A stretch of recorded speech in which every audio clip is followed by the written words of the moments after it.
You're asking about the wedding? We got married yesterday. We only invited the special ones.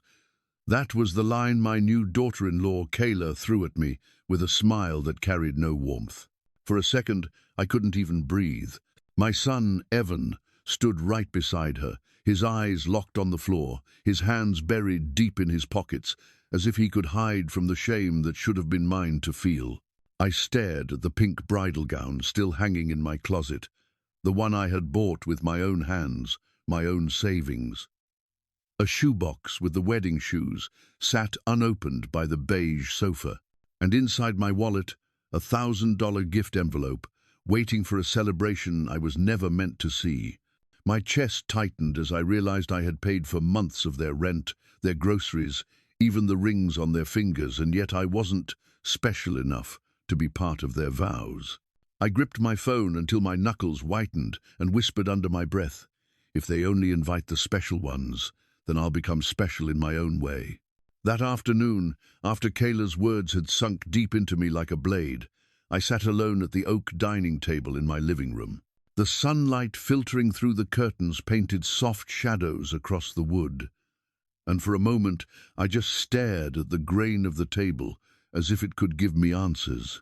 My reflection stared back faintly in the polished surface, grey hair cropped short, weathered skin lined with years of labor, and eyes that had seen too much disappointment to be surprised anymore. But still, there was shock etched across my face. I pressed my palms together and leaned forward, whispering to the silence, "So, this is what I raised my son for." I had been many things in life: a mechanic, a husband once, a widower far too soon, and a father for more than 3.5 decades. My wife had passed when Evan was barely a boy, leaving me to juggle greasy engines in the shop by day and bedtime stories by night. I was never the type to complain. I worked with my hands until they cracked, saved every dollar I could, and made sure Evan never went to school with torn shoes or an empty lunchbox. I carried his world on my shoulders without asking for applause, only hoping that one day, when he was grown, he'd know I gave him all I had. The years stretched on. The boy became a man, tall and thin, with eyes that rarely met mine directly. When he met Kayla, I tried my best to welcome her, to treat her as the daughter I never had. She was charming in ways I never understood, smiling wide in public, sharp as a knife in private. She had golden hair that caught the light, and a voice that could shift from sweet to cold in the blink of an eye. Still, I gave her the benefit of the doubt. After all, wasn't that what family was supposed to do? I reached for the leather-bound notebook I kept tucked away in the drawer. It wasn't just a ledger, it was my silent witness, the place where I tracked every dollar I had spent to keep Evan afloat. Flipping through the pages, I saw 3 years of numbers staring back at me, month after month. $500 for rent, receipts for furniture, the couch they lounged on, the bed they slept in, the fridge I had filled with groceries when their paychecks ran dry. There were entries for Kayla's jewelry, for the bridal gown still hanging in my closet like an accusation, for the rings that sparkled on their fingers when they announced they were engaged. I kept turning pages, my hand starting to tremble. It wasn't until I reached the final tally that my breath caught. $33,400. My pen had written the number clearly, in ink that would not fade. That figure screamed louder than any insult Kayla could have thrown my way. It wasn't just money. It was years of my life, chipped away piece by piece, until I was nothing more than a bank account with grey hair and an old man's smile. I leaned back in the chair, pressing the heel of my hand against my forehead. My reflection on the table now looked older, broken, almost unrecognizable. Was this the man my son saw when he looked at me? Was I nothing but a tired provider, someone to bleed dry until there was nothing left? The thought hollowed me out. A part of me wanted to shout, to march into their home and demand answers. But another part, the part that had carried burdens silently all my life, simply closed the notebook and set it down. Anger was heavy. Silence was heavier. But sometimes, silence gave you room to see clearly. That afternoon, I made a decision. It was not the kind of decision that arrives with fanfare, but rather one that settles into your bones quietly, like winter cold creeping through the walls. I whispered to myself, "That number says it all. It's time to stop." My voice cracked, but there was resolve beneath it. I stood, walked over to the small desk by the window, and picked up the envelope of bank forms I had left unopened for weeks. My hand didn't shake this time. Tonight, I would cut every automatic transfer. No more rent, no more groceries, no more being an invisible sponsor to lives that refused to acknowledge me. The clock ticked slowly as evening shadows deepened. Outside, the lawn stretched wide under a pale autumn sky. The world kept moving, as if nothing had changed, but inside my chest, something had shifted. For the first time in years, I wasn't thinking of what Evan needed or what Kayla demanded. I was thinking of myself, of the man I had been, of the dignity I had allowed to erode one payment at a time. I poured myself a glass of water, sat back at the table, and let the quiet wash over me. My neighbor, Mrs. Jenkins, waved from across the fence as she watered her roses. Her kind eyes caught mine, and I gave a faint nod. She didn't know the storm that had passed through my house that morning, but in her gaze I felt a reminder that not everyone saw me as invisible. That night, long after the sky had turned dark, I opened my laptop and logged into my bank account. The glow of the screen lit up my tired face, each wrinkle cast in sharp relief. My finger hovered over the button to cancel the transfers, and for a moment, doubt flickered. What if Evan came begging? What if Kayla screamed? What if I ended up alone? But then I thought of Kayla's words again. We only invited the special ones. My jaw tightened. My reflection in the darkened window no longer looked broken. It looked determined. I clicked. One transfer gone. Then another. And another. The screen confirmed it. Every automatic payment was cancelled. I sat back, exhaling a breath I hadn't realized I was holding. It felt like setting down a heavy stone I had carried for far too long. My chest still ached, but beneath the ache was something else, a seed of freedom, small but real. I whispered into the silence of the house, "Tonight, I end this." And with that, I shut the laptop, turned off the lights, and let the quiet of my empty home cradle me. The morning after I cancelled the transfers, the house felt strangely light, as though some invisible weight had been peeled off the walls.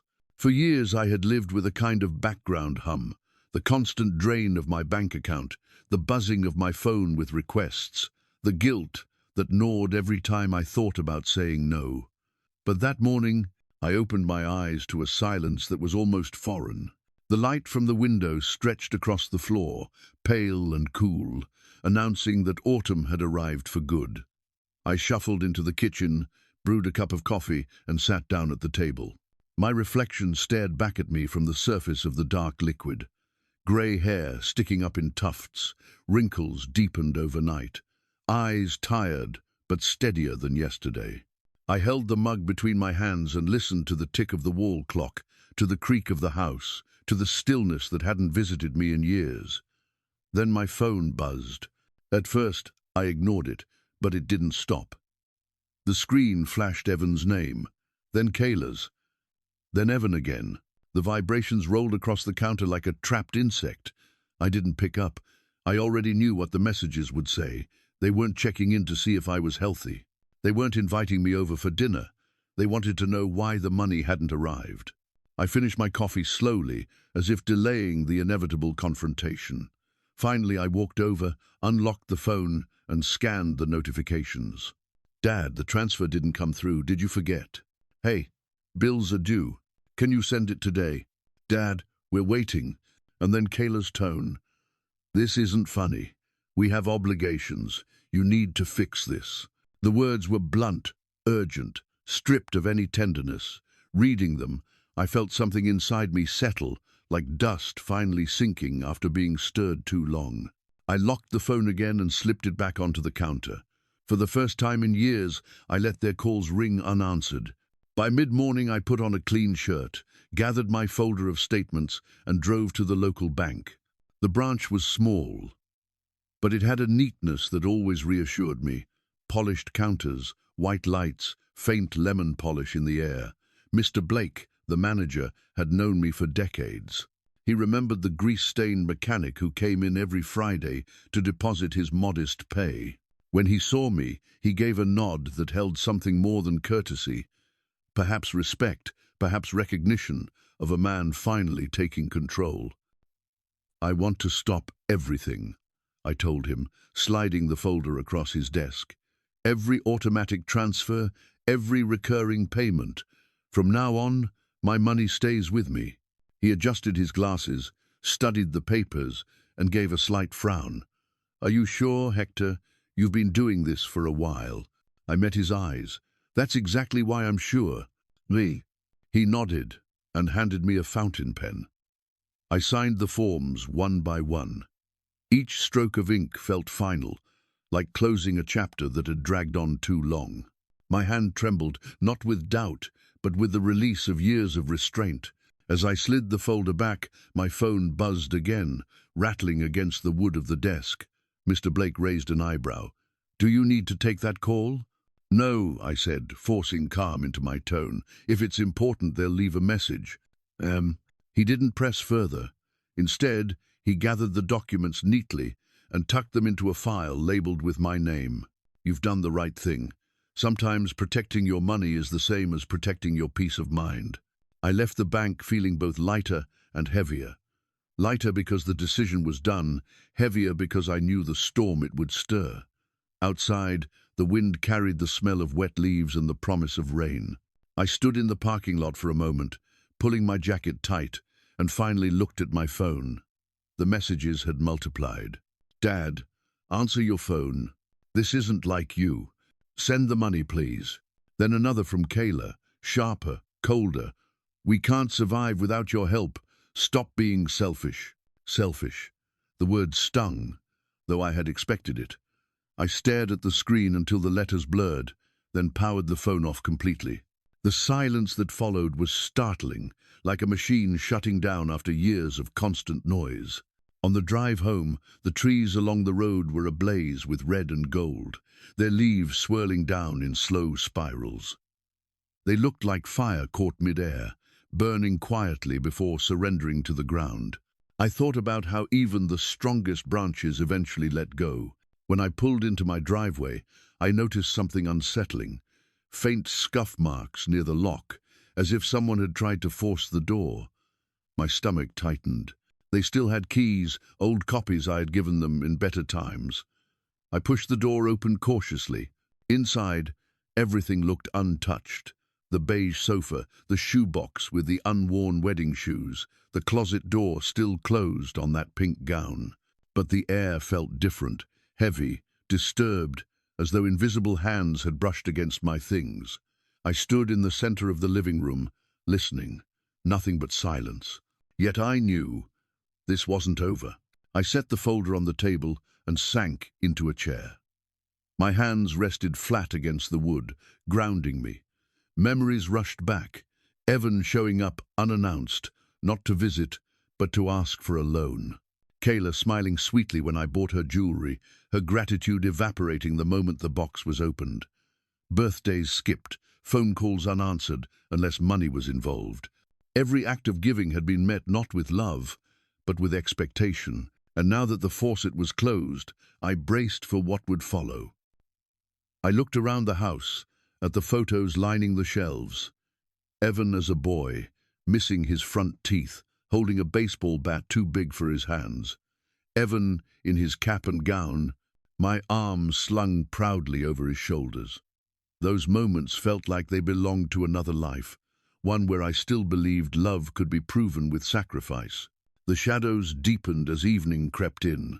The house groaned softly, wood settling with the change in temperature. I poured myself a glass of water and sat quietly, listening. The silence had shifted from comforting to tense, as though the walls themselves knew what was coming. I whispered to myself, the words settling heavy in the air. "By the time I get home tomorrow, I'll find uninvited guests waiting." It wasn't paranoia. It was certainty. After all, I had just closed the door they'd been walking through for years. And when people lose their easy path, they find another way in. The next afternoon, I felt the storm before it arrived. I had just poured myself a second cup of coffee when the doorbell rang, sharp and insistent, followed by the faint rattle of a key slipping into the lock. My stomach dropped. They still had the old copies I had given them years ago. The knob turned once, twice, before I heard a frustrated sigh, and then another press of the bell. I walked slowly to the door, pausing to glance at the monitor of the doorbell camera. There they stood. Evan, his shoulders hunched, eyes darting everywhere but the lens. Kayla, poised and sharp, her lips curved in the faintest smile of triumph, and beside them, a man in a grey suit carrying a leather briefcase. I recognized him from one of our earlier conversations, Mr. Aldridge, their lawyer, with the polished face of someone who had practiced polite smiles in the mirror until they became weapons. When I opened the door, they didn't wait for an invitation.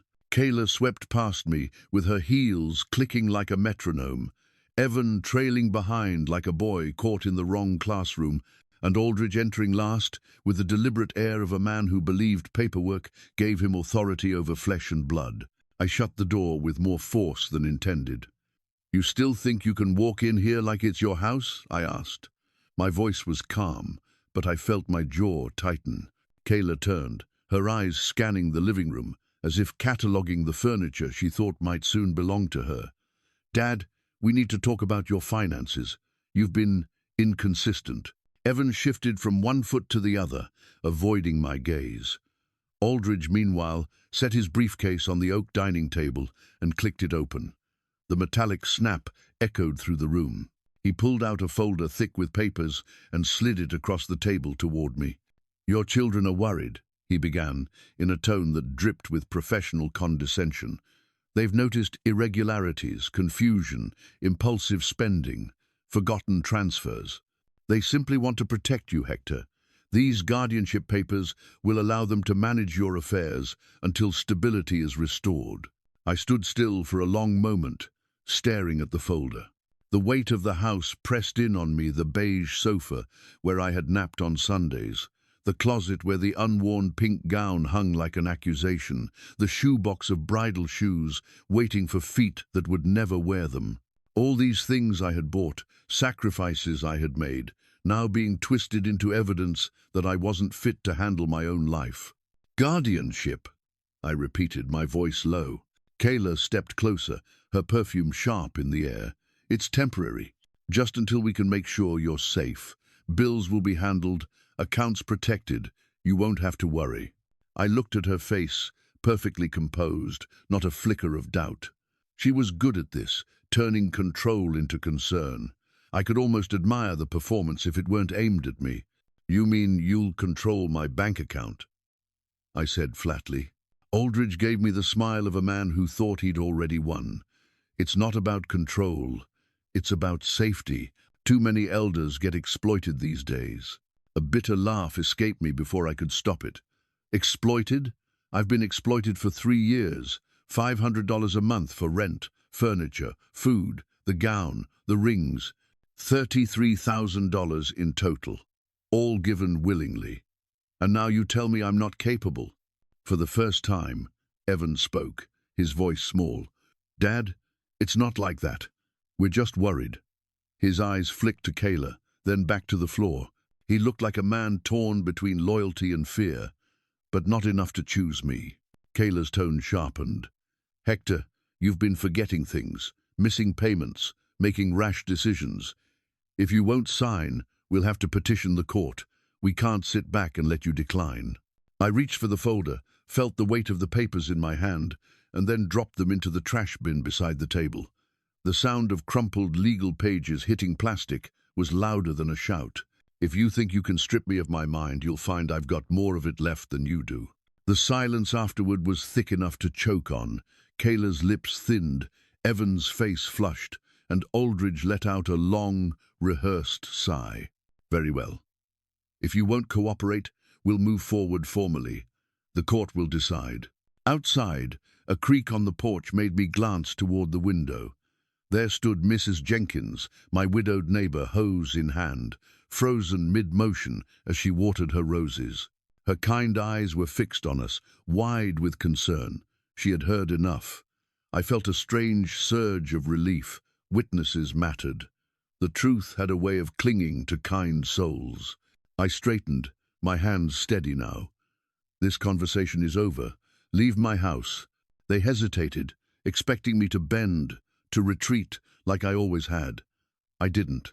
I stood rooted, my expression carved in stone. Slowly, Kayla gathered her bag with a snap of leather. Aldridge stacked his papers with unnecessary precision, and Evan shuffled toward the door, his head bowed. When the door finally shut behind them, the glass rattled in the frame. I leaned against the wood, breathing deep. My hands trembled at first, then steadied. I realized I had done something monumental. I had not caved. For the first time in years, I had chosen myself over their demands. That night, I sat alone at the oak table, staring at the faint dent their folder had left on the surface. My house felt both emptier and safer.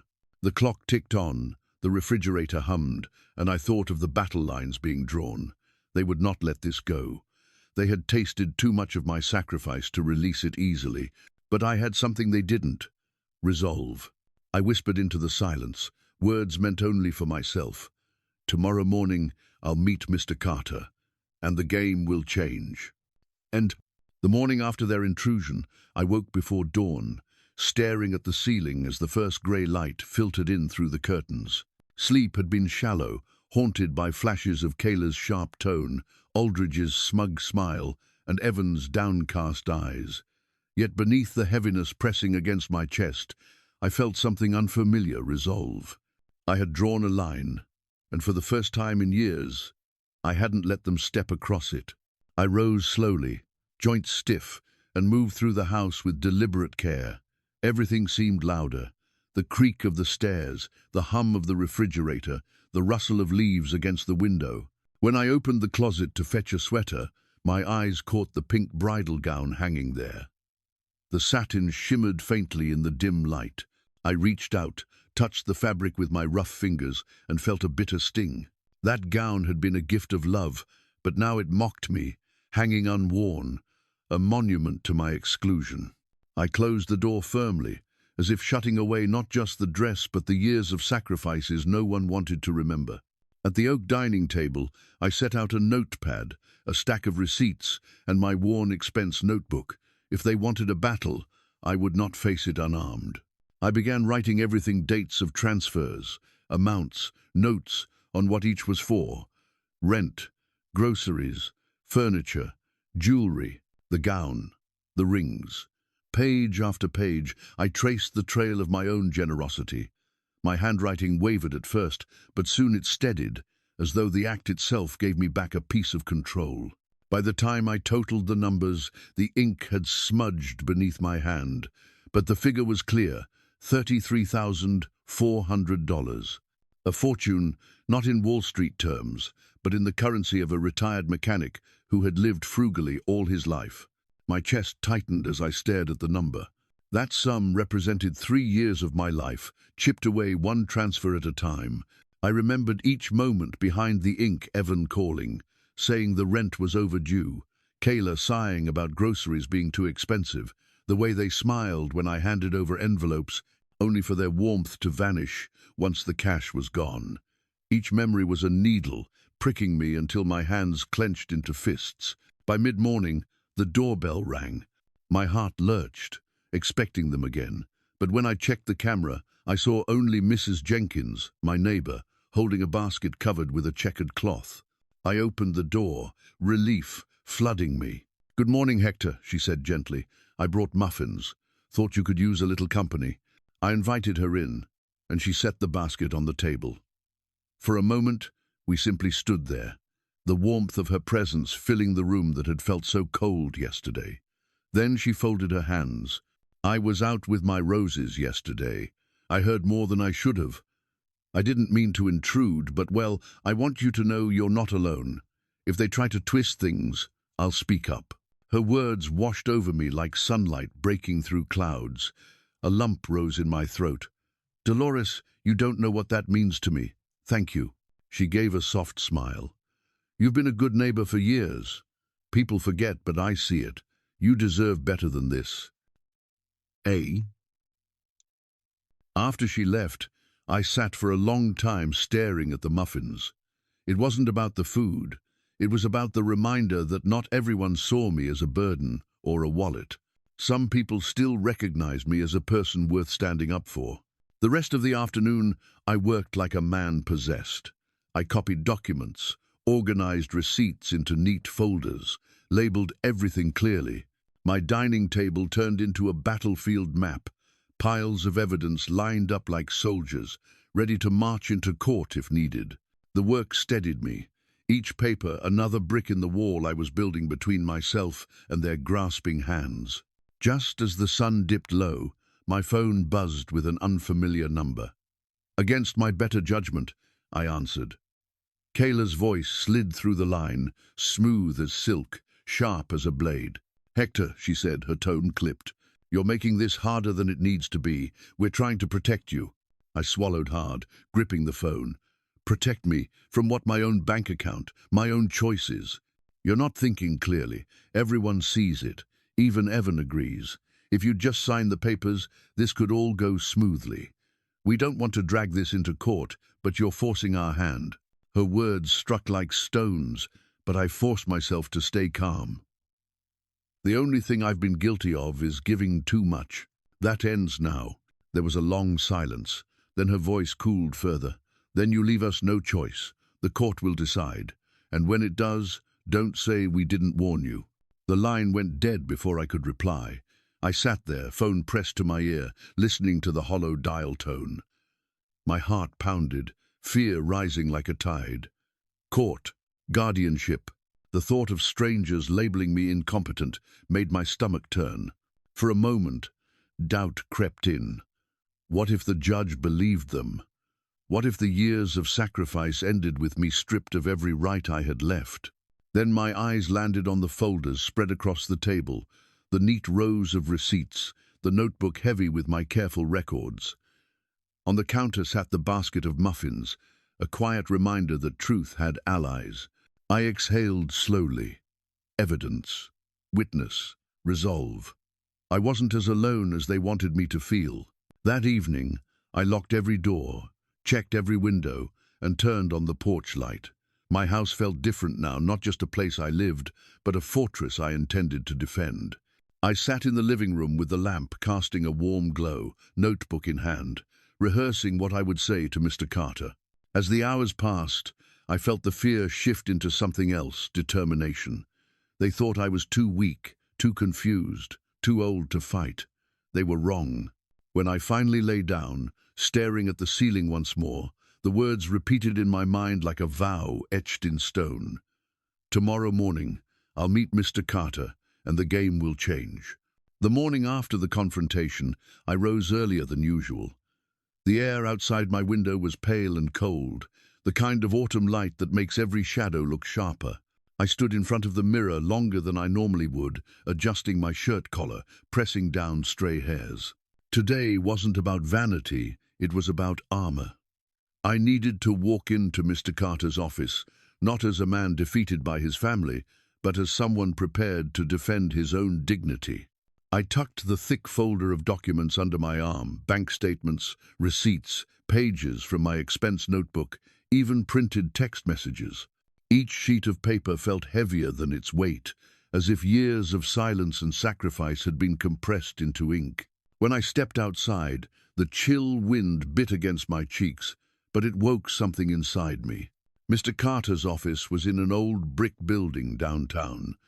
The stairwell creaked beneath my shoes, carrying the echoes of footsteps past. His door was marked with a brass plate, James Carter, elder law specialist. Inside, the air smelled faintly of old books and brewed coffee. Tall shelves lined the walls, filled with legal volumes, their spines worn from years of use. A small American flag stood in the corner, its colors muted by sunlight, streaming through half-closed blinds. "Mr. Alvarez," Carter said warmly as he extended a hand. His grip was steady, his eyes sharp but kind. "Come in, sit, let's see what we're dealing with." I lowered myself into the leather chair, the folder clutched tightly in my lap. For a moment, I couldn't speak. The memory of Kayla shoving guardianship papers toward me still burned. I swallowed hard. They want to take control of everything, I said finally. Yesterday, they came with their lawyer. They said I was confused, that I couldn't manage money anymore, all because I stopped sending transfers. Carter leaned forward, his elbows resting on the desk. Did they provide any medical evidence of incapacity? No, I said bitterly, just accusations. And this. I opened the folder and spread the documents across his desk.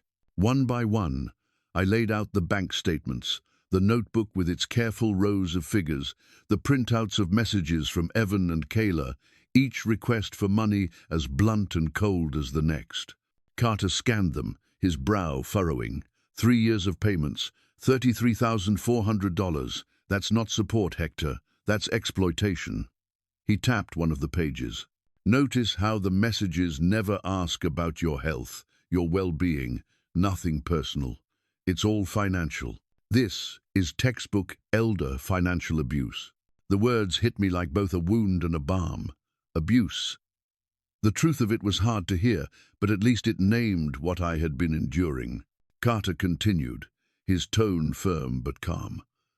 We'll take immediate steps. First, change your locks. If they still have keys, that's a risk. Second, install cameras inside and outside your home. Anything to document attempts of harassment. Third, move your funds to a new account under tighter protections. And finally, we'll update your will so they have no leverage. My throat tightened. You believe me, I whispered. His eyes met mine, steady and unwavering. I do, and a judge will too once we present this. But be prepared, they won't go quietly. People who've grown used to easy money never do. I left his office lighter, though the folder seemed heavier in my arms. The wind outside stung, but instead of shrinking from it, I inhaled deeply.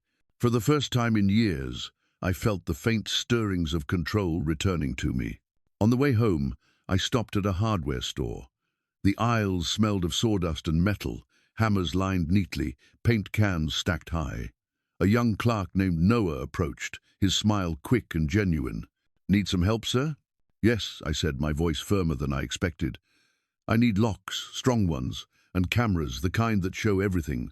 Noah guided me through the aisles, explaining models and features.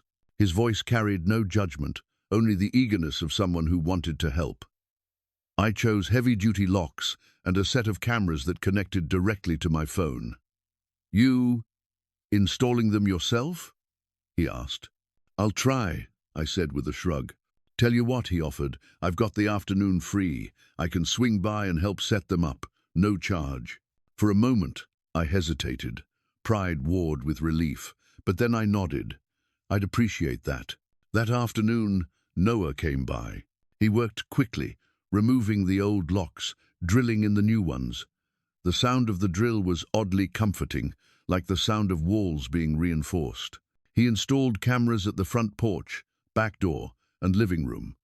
When he showed me the live feed on my phone, I felt something settle inside me, a sense of safety I hadn't known in years. Looks solid, Noah said, wiping his hands. I pressed a bill into his palm, more than he expected. For your time, I said. He tried to refuse, but I insisted. You don't know what this means to me, I told him, and I meant it. That night, as I sat in the glow of the lamp, I watched the live camera feed. The porch, the yard, the living room, it was all there, under my eyes, under my control. For once, I wasn't waiting for someone to barge in or take. I was the one holding the keys. I slept better than I had in months. The next morning, I went for a haircut. It was a small thing, but symbolic.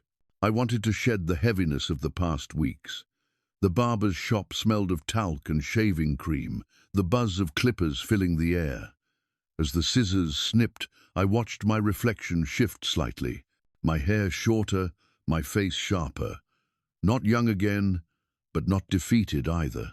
When the barber brushed stray hairs from my shoulders, I almost felt new. Then my phone buzzed on the counter, an unfamiliar number. I hesitated, then answered. Hector, Kayla's voice poured through, smooth as ever but edged with steel. We need to talk. I stared at my reflection in the mirror, at the man looking back, tired, yes, but resolute. My grip on the phone tightened. The battle wasn't over. It was only beginning. The call from Kayla echoed in my mind long after I left the barber shop. Her voice had been steady, confident, the voice of someone who thought they still held the upper hand.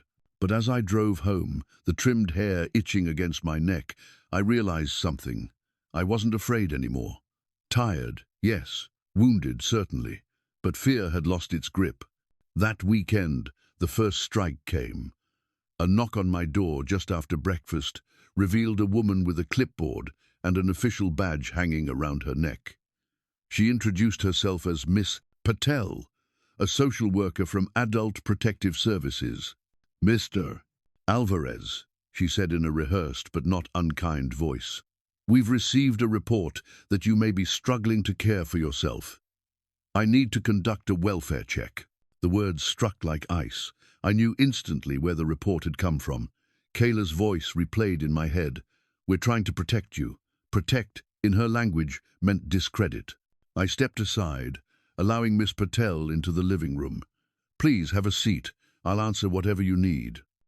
Her eyes scanned the house as she sat the neat stacks of papers on the dining table, the clean dishes drying by the sink, the new locks gleaming on the doors. She asked questions.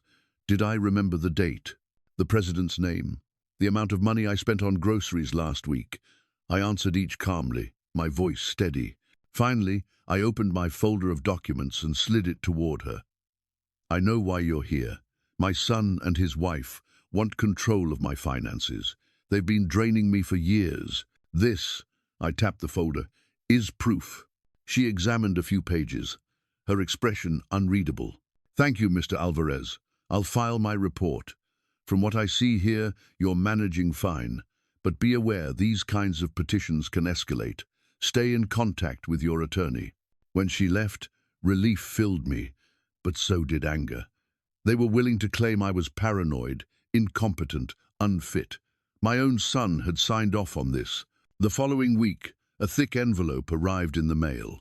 Legal notice of a guardianship petition filed in family court by Evan and Kayla, represented by Aldridge. They had even listed witnesses, our grumpy neighbor, Mr. Whitaker, who often complained about my trash cans, and Mr. Lopez, the pharmacist, likely fed some half-truth about me for getting prescriptions. I carried the envelope straight to Mr. Carter's office. He read it carefully, his jaw tightening. "We expected this. Here's what we'll do. We'll request a psychological capacity test from a neutral expert. I know Dr. Chen, one of the most respected evaluators. His report will carry weight, and we'll prepare to counter every false witness." A week later, I sat in Dr. Chen's clinic. The walls were painted a calming, pale green, the shelves filled with books on psychology. He spoke to me gently but directly, guiding me through memory exercises, problem-solving tasks, even a written test. I answered each question with clarity. When he asked me to recount my history, I told him about my wife, about raising Evan alone, about the years at the garage, about the $33,000 that had vanished into my son's household. At the end, he set down his pen. "Mr. Alvarez, you are fully competent. I'll state that plainly in my report." When I walked out into the sunlight, I felt taller than I had in years. Meanwhile, Mr. Carter filed for a temporary restraining order, citing harassment, attempted financial exploitation, and the false welfare report.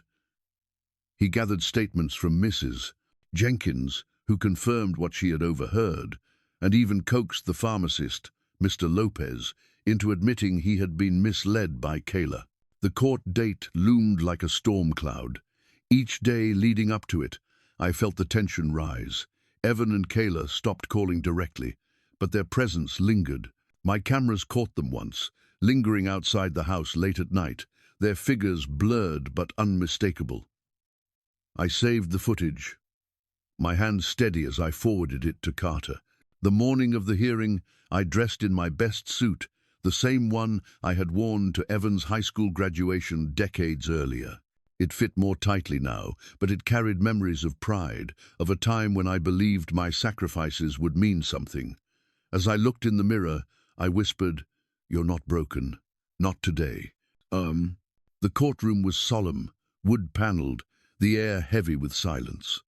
Judge Bennett presided from the bench, her eyes sharp and unsparing. Evan and Kayla sat at one table with Aldridge, their faces carefully schooled into masks of concern. I sat with Carter at the other, my folder of evidence neatly stacked before me. Aldridge rose first, his voice smooth. "Your Honor, we are here because Mr. Alvarez is no longer capable of managing his affairs. He has exhibited paranoia, forgetfulness, and financial recklessness. His children only want to ensure his well-being." Kayla dabbed at her eyes theatrically. Evan stared at his lap. Carter rose next. His voice was calm but carried steel. "Your Honor, what you will see today is not a man in decline, but a man exploited by those he trusted most. We have evidence of financial transfers totaling $33,400, witness testimony of coercion, and a professional capacity evaluation confirming Mr. Alvarez's full competence." The judge nodded, her pen poised. "Proceed." And with that, the confrontation truly began. The clerk called the first witness, Mr. Whitaker, my grumpy neighbor. He shuffled to the stand, his suit wrinkled, his scowl permanent. Aldridge questioned him gently, coaxing him to say, "I often forgot to bring in my trash bins, that I once left my porch light on for 3 days straight, that I seemed confused when we spoke." "Would you say Mr. Alvarez is capable of handling complex finances?" Aldridge asked. Whitaker smirked. "Barely capable of handling his mail." A ripple of laughter moved through the courtroom, but Judge Bennett's gavel struck sharply. My chest tightened, shame prickling my skin. But then Carter rose for cross-examination. "Mr. Whitaker," Carter said, his tone respectful but firm, "do you have access to Mr. Alvarez's finances? Number. Have you ever seen his bank statements, his expense records, his bill payments? Number. Then how do you know if he manages them well or poorly?" Whitaker faltered. I see him, he's old." Carter's voice cut like a blade. "So your testimony is based not on facts, but on assumptions about age." Silence. The judge scribbled something in her notes. Whitaker shifted uncomfortably. Next came Mr. Lopez, the pharmacist. He looked nervous, glancing at Kayla before taking the oath. Aldridge led him to say that I had once asked about a prescription twice in the same month, that I sometimes seemed forgetful when picking up medicine. But under Carter's questioning, Lopez admitted, "Kayla told me to mention those things. She said Hector was declining. Truth is, he always pays on time. He asks questions, but plenty of patients do. I may have exaggerated." The courtroom stirred. Aldridge stiffened. Kayla's face paled. Then it was my turn. I walked to the stand slowly, each step deliberate. The oath felt heavy on my tongue, but my voice was steady. Carter guided me gently through my story. I told the court about my wife, about raising Evan alone, about the years in the garage, about the $33,400 I had poured into their lives. I held up the expense notebook, each line of ink, a scar. They said I was confused. I told the judge, my voice trembling but clear. But the only thing I was confused about was why my love wasn't enough. Why money had to be the price of being a father. For the first time, Evan looked up. His eyes were red, his jaw clenched, but he said nothing. Carter submitted Dr. Chen's evaluation next. The report stated plainly, "Mr. Alvarez demonstrates full cognitive capacity. No evidence of dementia, paranoia, or impaired judgment." Dr. Chen himself testified, his calm voice leaving no room for doubt. Finally, Carter played the footage from my security cameras, Evan and Kayla loitering outside my house at night, their figures shifting nervously, Kayla pointing toward the door. The images flickered on the screen, undeniable. When Aldridge stood to rebut, his voice wavered for the first time. He muttered about concern, about family obligation, but the weight of evidence crushed his argument. Judge Bennett leaned forward, her eyes piercing. "Mr. Aldridge, she said coldly. What I see is not concern, but financial motivation. What I see is an attempt to strip a competent man of his rights because he chose to say no. Her words rang through the courtroom like a bell. The silence that followed was suffocating. Kayla's face twisted in anger. Evan's shoulders sagged. Carter placed a reassuring hand on my arm. My heart pounded in my ears as the judge lifted her folder. "The decision will be read this afternoon," she declared. "Court adjourned for now." As the gavel struck, I let out a long breath. It wasn't over. Not yet. But for the first time in this long battle, I believed, truly believed, that I might reclaim my freedom and my dignity. The courtroom was unusually still when Judge Bennett returned with her verdict. Sunlight slanted through the tall windows, casting golden rectangles on the polished wood floor. Every shuffle, every cough seemed louder than it should have been. I sat, with my hands clasped together, the skin of my knuckles stretched tight, my breath shallow. Across the aisle, Evan sat hunched, Kayla beside him with her lips pressed into a thin line, and Aldridge with his expression carefully blank. Judge Bennett's voice carried through the room, steady and without hesitation. After reviewing all submitted evidence, including financial documents, testimony from witnesses, the psychological evaluation of Dr. Chen, and the surveillance footage, this court finds no basis to grant guardianship. Mr. Hector Alvarez is fully competent to manage his own affairs. For a moment, the words did not land. They floated in the air, suspended, almost unreal. Then they settled into my chest with a weight that made me exhale for what felt like the first time in weeks. Relief came rushing in, but it wasn't triumphant, it was bittersweet. The judge wasn't finished. She turned her gaze toward Evan and Kayla. This petition was filed not out of genuine concern, but out of financial interest. Such misuse of the court's time and resources will not be tolerated. Let this serve as a warning. Kayla's cheeks flushed, her jaw clenched so hard I thought she might break her teeth. Evan kept his eyes down, the shame radiating off him like heat from asphalt. Carter touched my arm lightly.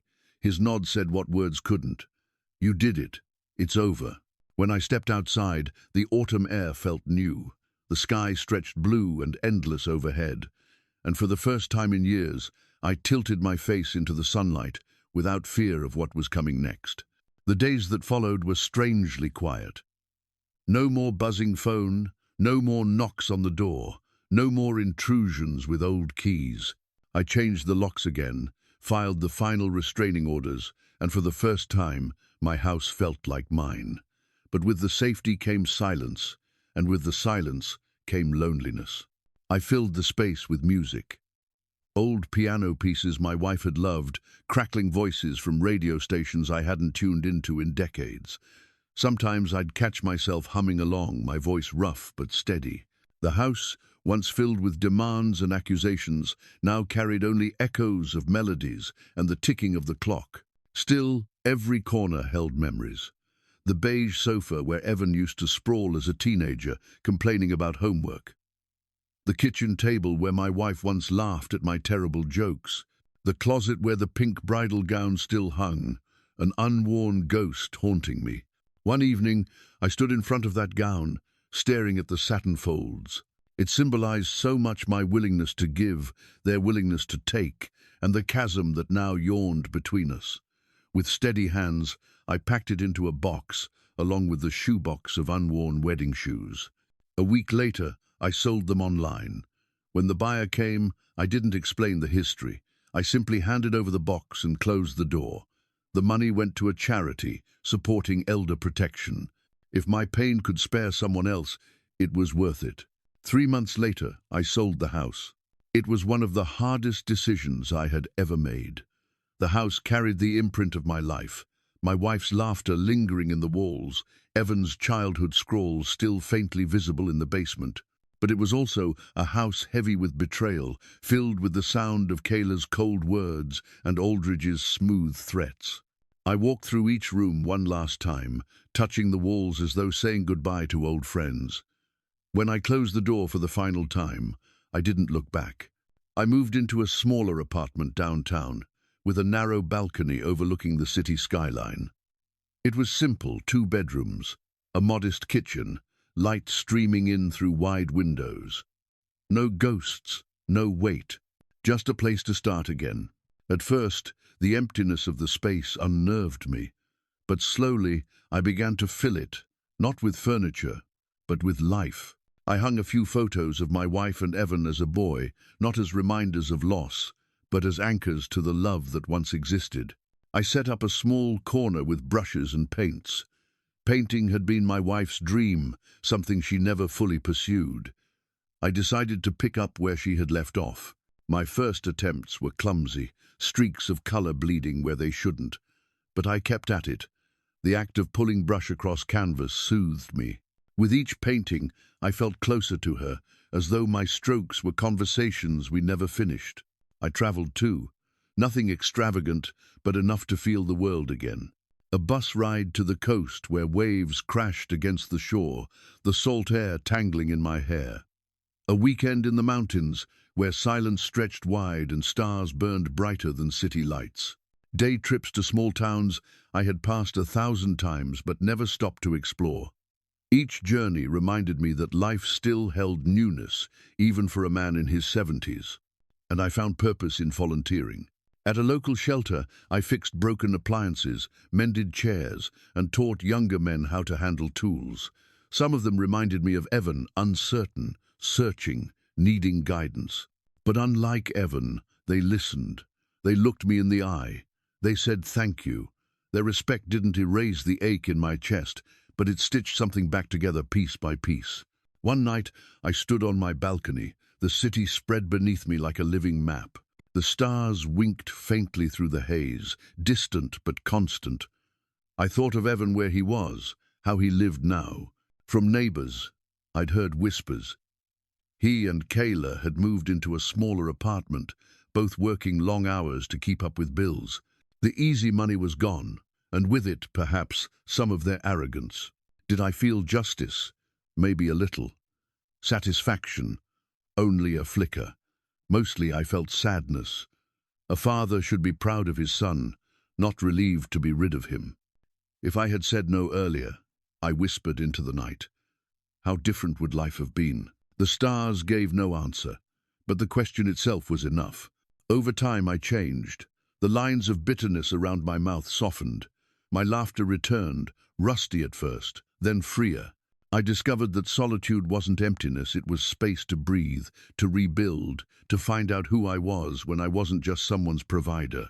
Kayla's words still echoed sometimes. We only invited the special ones, but they no longer stung. Instead, they reminded me of the vow I made in that moment, to become special, not to them, but to myself. Because I had learned the truth, love bought with money is counterfeit. A parent's duty ends when the child becomes an adult.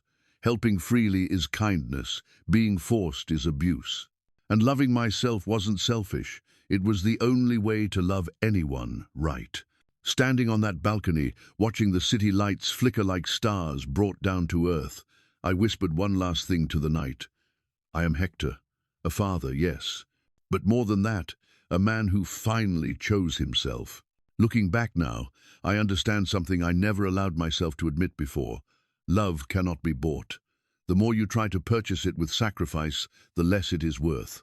For years I believed that giving more money, more time, more pieces of myself would keep me close to my son.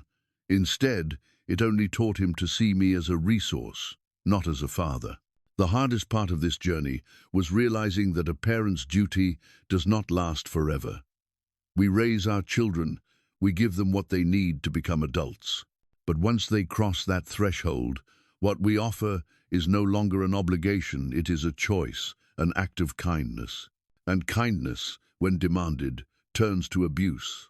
I spent decades believing that saying no would make me a bad father. The truth is, saying no saved me. It gave me back my dignity, my peace, my chance to live the years I have left on my own terms.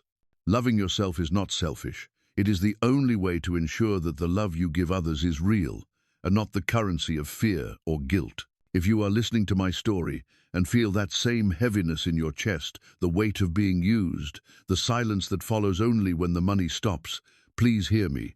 You are not alone. Track every expense. Keep records. Seek legal advice.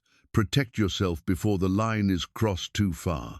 And most of all, remember that you are worthy of love that does not come with a price tag. Family should be built on respect, not on demands. And if your love is not enough without your wallet, then perhaps the people you are giving to have forgotten what love really means. I share my story not because it is easy, but because it may be yours too. If my words reached you, if they gave you even a moment of courage to stand for yourself, then this pain has found a purpose. So, I ask you, stay with me. Support stories like this, because there are many voices that remain unheard, many fathers and mothers still trapped in silence. If my journey spoke to you, subscribe and join me here, because the more we share, the more we remind each other that dignity, once reclaimed, can never be taken again.